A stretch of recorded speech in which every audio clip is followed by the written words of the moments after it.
गाव बदलायचं असेल तर सुरुवात मन बदलण्यापासून करावी लागते आणि हीच शिकवण दिली आहे संत तुकडोजी महाराजांनी त्यांच्या ग्रामगीतेत। डॉर्फ केटल यांच्या CSR उपक्रमांतर्गत सप्रेम आणि नवदृष्टी यांच्या सहकार्याने महाराष्ट्रात पहिल्यांदाच सुरू होत आहे ग्रामगीता गाव स्पर्धा। या स्पर्धेचा उद्देश आहे आध्यात्मिकतेतून समाज परिवर्तन। ग्रामगीतेच्या विचारांनी प्रेरित होऊन गावात स्वच्छता, शिक्षण, महिला सशक्तीकरण, पर्यावरण संवर्धन आणि एकता निर्माण करणे ही फक्त स्पर्धा नाही, ही आहे विचारांची क्रांती।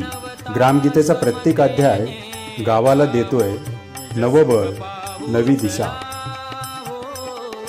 चला एकत्र येऊया, ग्रामगीतेच्या विचारांनी आपलं गाव आदर्श बनवूया, कारण गाव जागलं तर देश जागेल। ग्रामगीता गाव स्पर्धा, अध्यात्मातून परिवर्तनाकडे।